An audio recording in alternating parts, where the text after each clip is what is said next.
Hey everybody, it is Elsa932 on YouTube. Thank you so much for joining me for another season of one of my favorite international versions, Love is Blind Sweden Season 2. I wish for you to like, share, subscribe before you get into it because it's a lot. It's a new cast, it's the same pods, but I'm really excited even based on episode 1. We have a great cast of characters. I'm telling you guys, if you're not watching it, please keep up with it through my recaps. So let's get into it. The first time I've seen that a single person is hosting a Love is Blind season. And we have Jessica. I haven't researched too much about Jessica, but she's our lovely hostess for this season. And Jessica goes and she meets up with all of the singles, y'all, all of the singles. And we meet a few of them. And though she asks them stuff, I only pinpoint a couple of people. Millie says that she is the only one in her family to be single. Is she rushing this? Because she talks like everybody got somebody and she feels alone. Ola has taken the time, one of the gentlemen, to fall in love with himself. Is that good or bad? Do you love yourself more than a partner? We're going to find out, Ola. So the pods are open, according to Jessica. Okay? We see Carolina, 38, digital marketing student, feels like her biological clock is ticking and she wants kids. She says she made up her mind that she may not have kids and may live alone, but gets sad about it. Have you really made up your mind? Or are you really sad about it? We'll see. She said her little sister already has 2 kids. Please don't play catch up, Carolina. Please. I'm like, oh, girl, the responsibility of kids, you see them when you come for a play date, not 24/7. She said either she has to experience it, being a mother, or she has to freeze her eggs ASAP. Okay? Okay. So we meet Jakob. I hope I'm saying it right. I am hearing it. Y'all, this is an edited, translated, produced show. So I'm hoping, and if I don't, I apologize. If I don't say the words, I kind of listen to it a lot. But I heard Jakob. He is 34, CEO, marketing. He has everything in his life, he says, but someone to share it with. Okay?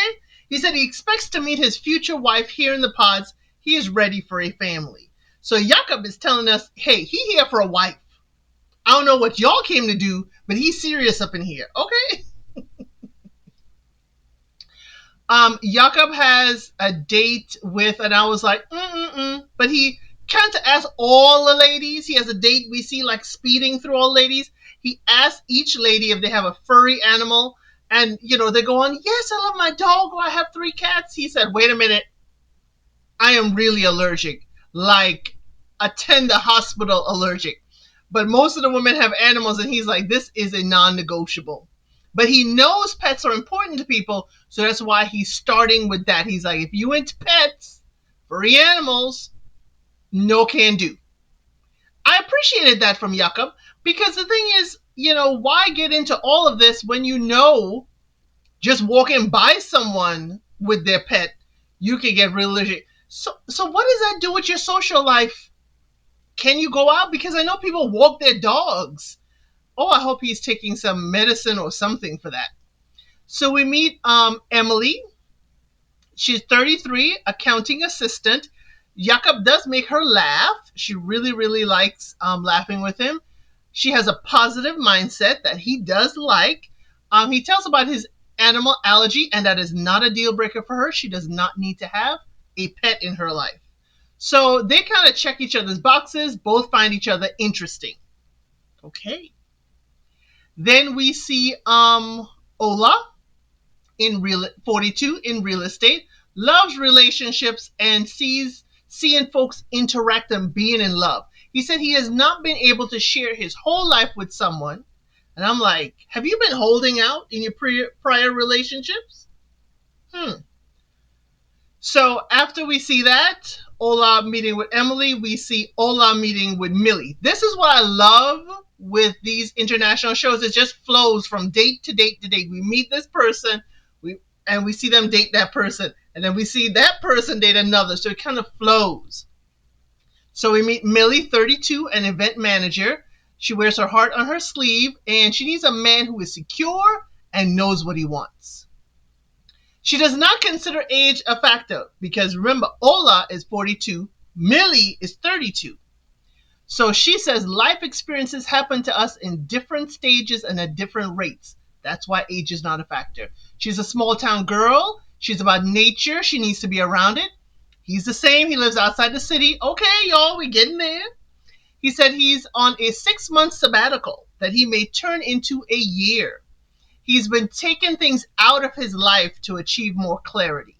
He has given up coffee. He's given up liquor. And she's like, whoa, whoa, whoa, whoa. And I was the same, really. Whoa, wait a minute. What are we taking out of our lives? He said he's trying to stop working. Now, when we hear this, I am in the U.S. When we hear a man want to stop working, we're like, does he want to be kept? Is she the breadwinner? Now, I don't think he means stop working and means stop earning. He is a real estate, person. So he may have, a portfolio. So I'm going to pump my brakes because immediately I was like, ooh, house husband. Ooh, he don't want to work. But we're going to learn more about Ola. He said in his 42 years, he has been in only 2 long relationships. I need to know what is a long relationship, Ola. What's the timeline? And Ola, I need to know 42, only 2. What you been doing out here? You been slinging and dashing? What you been doing, Ola? I have questions. He doesn't think he needs to be, in an exact way. He doesn't think he needs to follow social norms. He needs to just be true to himself. He says he's not looking for love, okay? He is looking for someone to share his love from within, okay? So he's not looking for love. He says he has love, and he just wants to share it. Now, she loved that. Millie loved the way he put that together. She said, oh, yes, yes. She is secure in her life and wants to share it with someone else. So Millie is like, I'm down with Ola. So Millie has another date, and we see Millie's next date is with Oscar. Oscar is 29 in technical sales. And remember, Millie is 32. She tells him that she has a twin. She's always had someone with her, so maybe that's why she likes being in a relationship. He's like, oh, a twin, Gemini. He's not had good experiences with Gemini. She's like, no. An actual twin, like a twin sister? Someone else that looks like me? He doesn't know he doesn't know the difference between twin and Gemini. She's like, yeah, a literal twin, okay? A sister, looking like me. She's like, but she's also a Gemini. I was like, girl, do not confuse him. He already thought you meant twin as in zodiac sign. Do not confuse Oscar, please. He said she gets a minus for being a Gemini, but a plus for not acting like one. Okay, I usually see the ladies going off of the zodiac signs, but here we have Oscar. Oscar's like, yeah, you get a minus for being a Gemini, plus for not acting like one. She gets annoyed, y'all. I was already annoyed for her. He didn't know twin meant something other than Gemini? Oscar! She said she's a horse girl. She's from the country. Now, the way she's saying this, she knows he probably, isn't from the country, and she's trying to make herself undesirable. That's my thoughts on this edited show. He said he noticed her accent with certain words. And the way she said, certain words, and he said the words the way she said it, mimicking her. She said she doesn't like that type of teasing. He said, well, I tease a lot. She's like, not for me. Not for me, not mimicking my words. So Oscar tells us in his confessional after the date, he said he never makes a first good impression. He never does. He's nervous that he won't make a connection with anyone, and his brand of humor and personality may push the right person away. So he has a date with Alicia, who's 31, and she's a recruiter. She likes being surrounded by people, okay? And he's like, okay, he understands that, but he can be socially awkward, and he has to work on getting a second chance. So she says she's always been a relationship girl. She's happier with someone, And she gives a lot and takes a lot. Now, Alicia, you're always happy with someone. Are you not happy with yourself? Are you looking for validation externally? Because that's what I hear. That may not be what it is. That's what I hear, girl. So then you may never find happiness if you're looking for it from someone else. And then you give a lot and take a lot. I need to know what the give is and what the take. Because it sounded imbalanced. So Alicia's next date is with Tim. Tim is a real estate student. He says he can be a lot. He's fun, he's lively, he's a lot of energy. And his mom has said that she got him in penance for all of her sins. Now, that is something I've heard a parent say, but I hope Tim didn't take it to heart, because it can be seen as harsh or as a joke. So he says that she makes his heart race. Alicia does, okay. Says he hunts and fishes. Oh, she's like, that's like her dad. So he gets extra points for having 2 hunting dogs. She says she wants security and she wants working as a team in a relationship. And he wants a best friend that turns him on. Then we have 2 new people. Okay. We have Victor, 32, and Natalie, 26. Victor, 32, is Global Investment Controller. Natalie, 26, is a content manager. She is creative and just started her own handmade candle business. He has a sister. She has 3 siblings. He says he's a calm cucumber person. He's calm. He loves the outdoors, taking swing dance lessons with his mom. I guess he got to have a partner. I wonder if his sister is too far to take those classes. So he's close with his family. His sister is his best friend. She said her best friend is her oldest sister. And she doesn't feel the need to be the center of the attention, but she prefers to listen to people.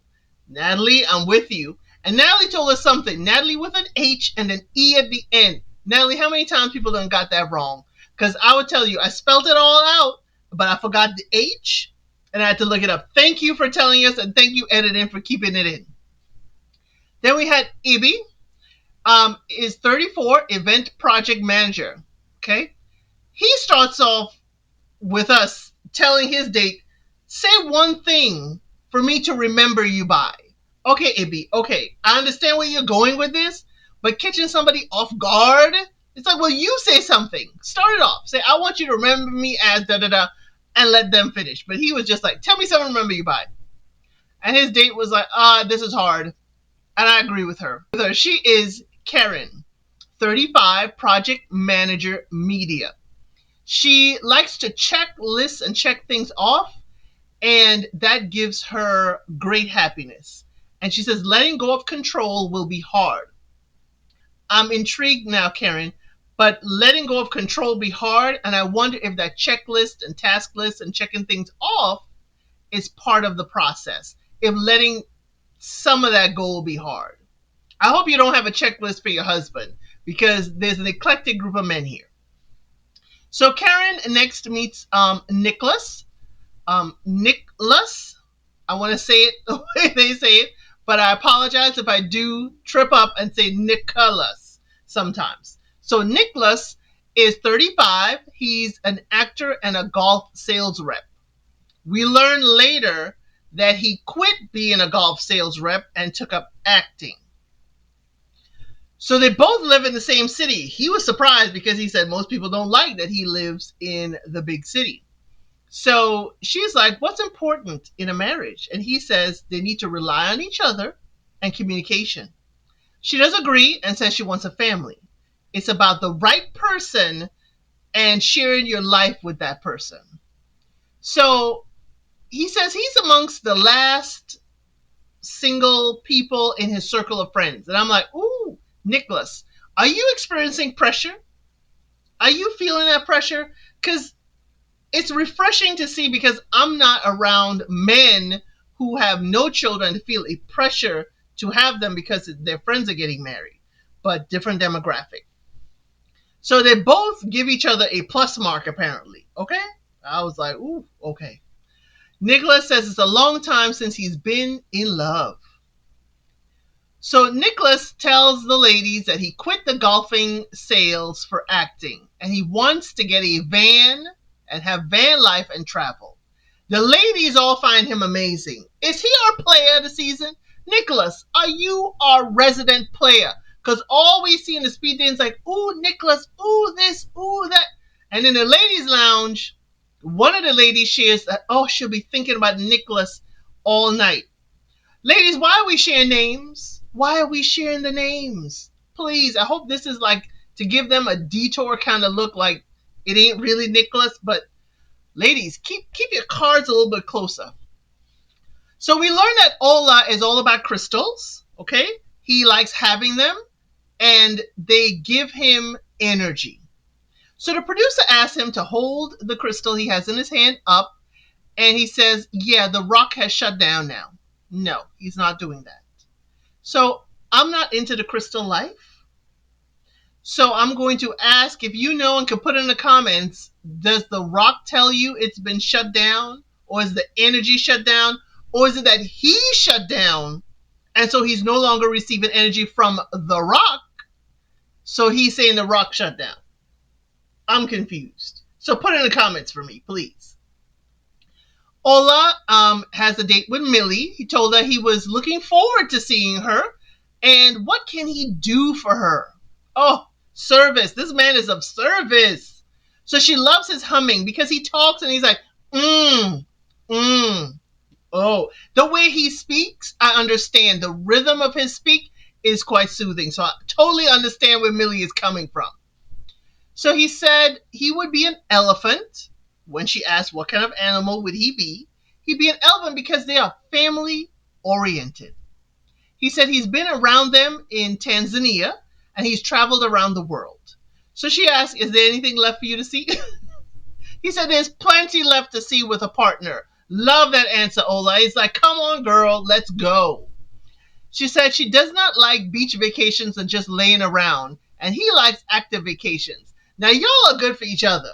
I don't mind a lay around beach vacation, quite frankly. But let me know in the comments, what is your favorite vacation? Is it active or is it laying around on the beach? No judgments, no judgments. She does say she likes to eat candy, and he's like, whoa, whoa, whoa. Candy ain't a deal breaker. But what are her habits? It isn't about the candy, he said. It's about her habits. Very interesting, Ola. She said she's never been to a gym. Y'all, I was shocked. Quite frankly, I was shocked. She's never been to a gym. She said she doesn't know what she would do there. And I understand that a little bit about my first experience to a gym, but you gotta go, girl, or maybe not.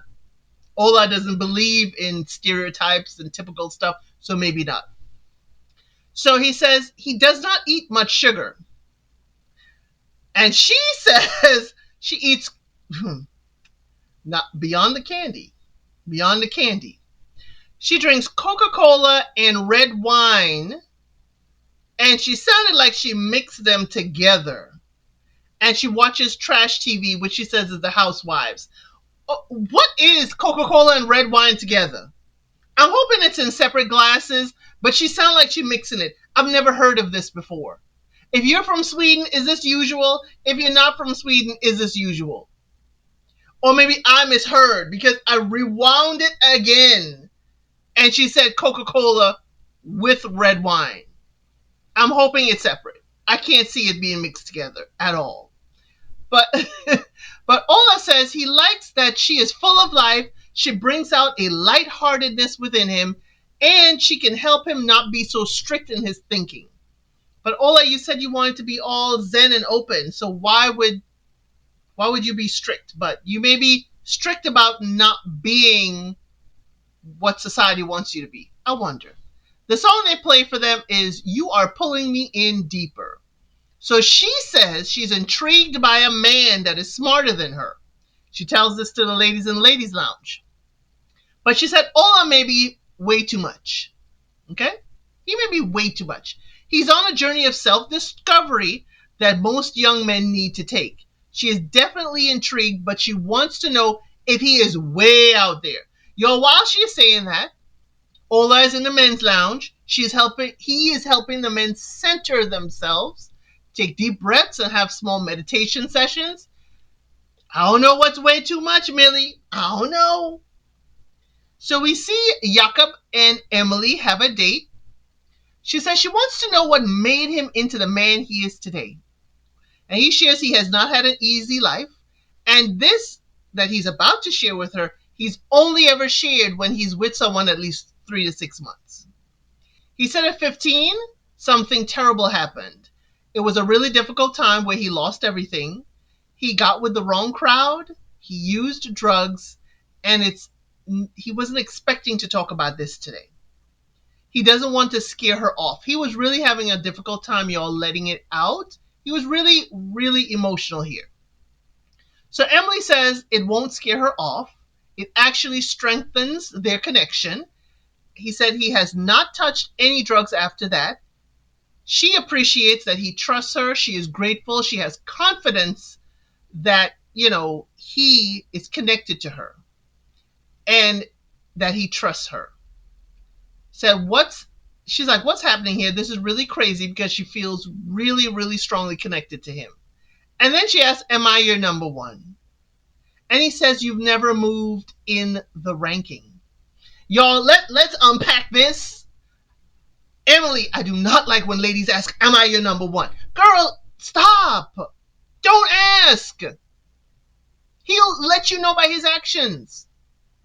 And then you, Jakob, you didn't answer the question. You've never moved from the ranking. Well, what number is the ranking? We don't know. That's why she's asking. Oh my gosh. You don't answer? First of all, she shouldn't have asked the question, but you didn't answer. Emily, don't ask this man ever again, or any of the men. But she's like, oh yeah, nice. He didn't give you a number. He did not give you a number. Why are you, yeah, that's nice. The song they play for you is Can You Feel It? I can't feel it. I'm sorry. I can't feel it. All I'm feeling is annoyed that she even asked him, am I your number one? So Jakob has a date with Carolina. He notices that she didn't sound happy. And, he was like, is it that you didn't want to have a date with me? She said no. She just shared something in a previous date that was difficult. And he asked her about it. I'm like, why are you making her trudge this up? She's already emotional. She's already raw. But hey, if she's willing to keep on going there, she can. She has always not felt seen in previous relationships. Her previous boyfriend barely recognized her birthday. So y'all, what is this? Because I heard this too in Love is Blind Germany. Is it that the men don't celebrate birthdays? Is it that the ladies don't tell the men they want their birthday celebrated? What is going on here? Is this a European thing? The ladies are saying in Love is Blind, from UK to Germany and now Sweden, that the men don't recognize their birthdays.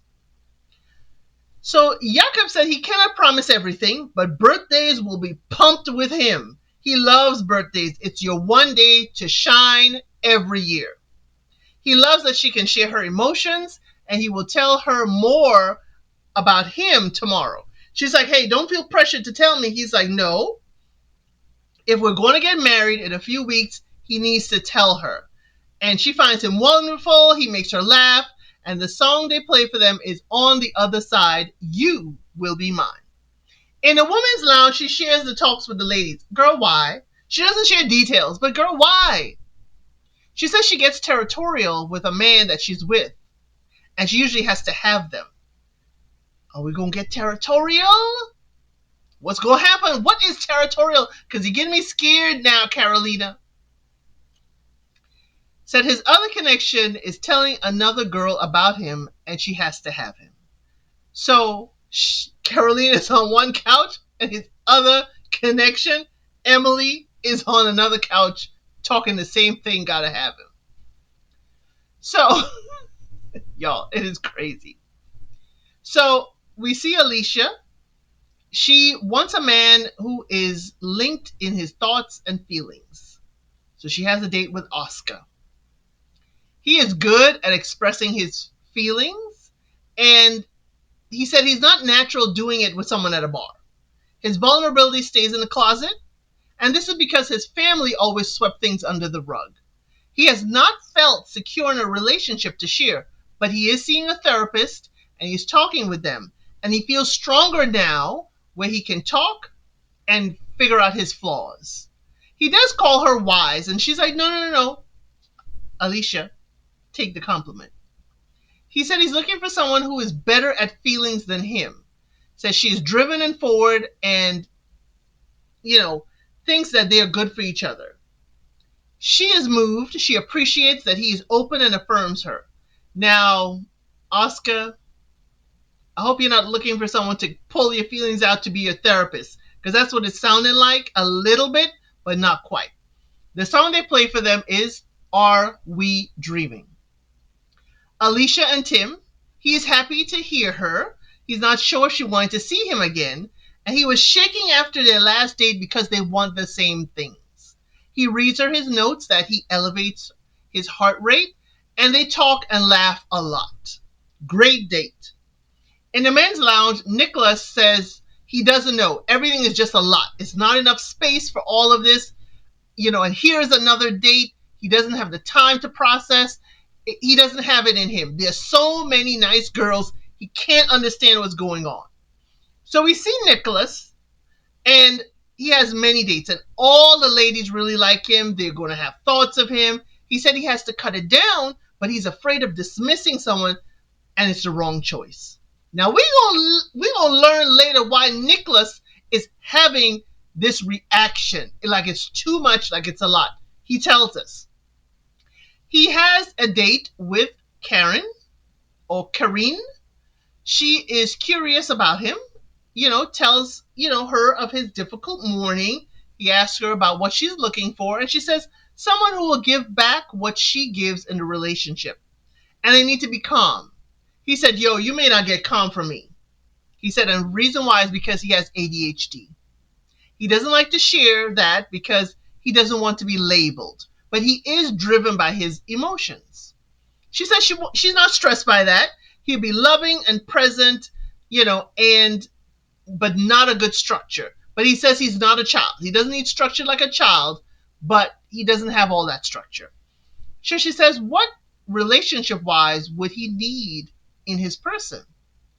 He's been single, he says, for 5 years and has not thought of it. No one has asked him that. She's very attentive, she's listening, and she's taking it all in. It feels so grounding for him. He said he's nervous without the anxiety, and it's a nice feeling. So he had a great date. I'm hoping he stays with Karine. In a woman's lounge, she says she's not entirely sure how she feels about him and everything. But the next day, we see Carolina tells the women about how she feels seen by her person, Jakob. She doesn't really say the name, but y'all, I'm like, girl, why we chant so much? So we see Jakob and Carolina have a date. He says she is the first person he's telling so much detail. So he's telling her about his experience. He said he had the best parents and family. He took a taxi one day. He doesn't understand why, but he was accosted by the taxi driver with a knife. He punched and got away and ran into the woods. He started spiraling after that and using drugs. One day he said he ended up in the hospital, and his maternal grandmother, who is, says it like it is, she told him that she has been living with cancer, fighting for her life and her family, and here he is doing this crap. He said it pushed him to rebuild his life, and he said we can do anything with the right motivation. So Carolina is so moved. She respects him, appreciates him opening up, and this does not change how she feels about him. He is still her number one. And Jakob says she is perfect. In a woman's lounge, she goes back and tells how he is it for her. She done dating. This is it. Jakob is it for her. And that they told each other that they're each other's number one. He never said that, Carolina. Jakob never said you were his number one. She also says that he shared that he never shared this story with anyone here. No, Carolina. He said he's never shared this much detail of the story with anyone here. You weren't listening, Carolina. She doesn't say his name at this point on the couch, but the story and the way she says the words and the little bits of it lets his other connection, Emily, know exactly who it is. She's sitting there on the couch and she's just listening. This is why we don't share names. This is why we don't share information. Because Jakob's next date is with Emily. Emily, though, oh Lord. Emily, I already didn't like the fact that you asked him view number one. And now here you come on this date calling another woman's name. Y'all, this is your date in the pots. I don't like when people call each other's other person name. Don't talk about it. Don't talk about their date. You have your connection. But Emily says, yeah, Carolina in the women's lounge says she met somebody that told her something personal, and she sat there and said, that sounds like Jakob. She shares that Carolina also said that they declared their love for each other, and this has surprised her because Jakob has been very affirming to her, Emily, and it feels like he's been double dealing. And she wants to know what's up with that. He takes a big gulp of his drink, y'all, and that is the end of our episode. Please join me for the next episode while I watch and upload it shortly. Thank you for watching. Please like, share, and subscribe to the channel.